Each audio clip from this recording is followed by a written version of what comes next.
tuklas na pantapal daw sa mga sakit-sakit ng katawan. May ilan ang sumubok, pero meron ding mga nagdududa sa bisa nito.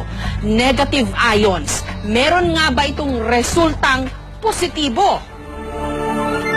6 na buwan lang si Baby Rupert nung nagkaroon siya ng tinatawag na scalded skin syndrome. Matinding sakit sa balat kung saan namumula at nalalaglag ang balat sa kanyang buong mukha at katawan. Pagdating ng 2 days, dinala ko sa pidya. Sabi ng pidya, ay kailangan ito ay dalhin sa ospital para maswiruhan. Nangamba ang kanyang mga kamag-anak na baka hindi na siya gagaling pa. Pero makalipas ang 1 taon, heto na si Baby Rupert. Masayahin. At higit sa lahat, flawless.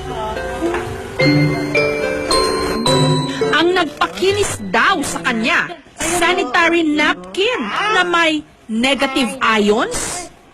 Wala naman daw masama kung sinubukan nila ito, lalo ba't 10 piso lang kada piraso. Tinatanggal lang nila ang negative ion strip sa sanitary napkin. Pagkatapos, itinapal sa sugat ni Baby Rupert. Makalipas lang daw ng 1 linggo, unti-unti nang kuminis di umano si Baby Rupert. Sa internet, may pag-aaral na nagsasabing may natural daw na kakayahan na magpagaling ng iba't ibang klase ng sakit, ang tinatawag nilang negative ions.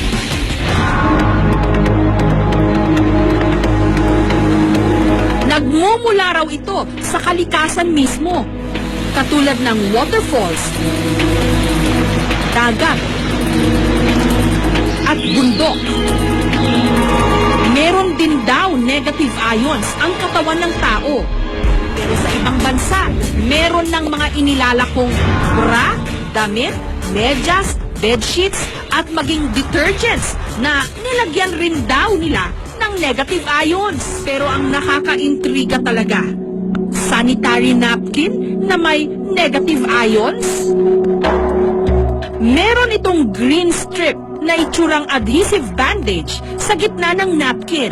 Dito raw nanggagaling ang di umano negative ions. Tatanggalin ito, babasain, at ididikit daw sa sumasakit na parte ng katawan. Si Yoli, 41 years old, noong nakaraang taon, meron daw nakitang cyst sa kanyang matres. Pero nung ginamit daw niya ang negative ion na sanitary napkin, wala pa raw ilang oras na wala na ang kanyang cyst di umano. Kung hindi ito lumabas, no, kung mga laman-laman na to, kasi no, parang kulani siya ng baboy na lumabas. Ang tendency nun, hanggang kinabukasan, kung inabot ako ng kinabukasan, mamamatay ako because of sepsis. Sa sobrang bilib ni Yoli rito, pati na ang kanyang pamilya, pinagamit niya nito.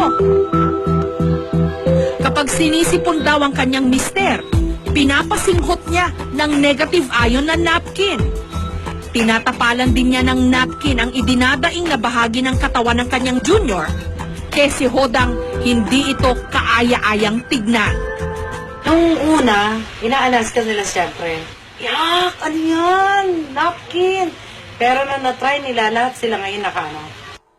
Kaya naman para makaiwas daw silang lahat sa sakit, tinadtad ni Yoli ng negative ion strips ang kanilang buong bahay.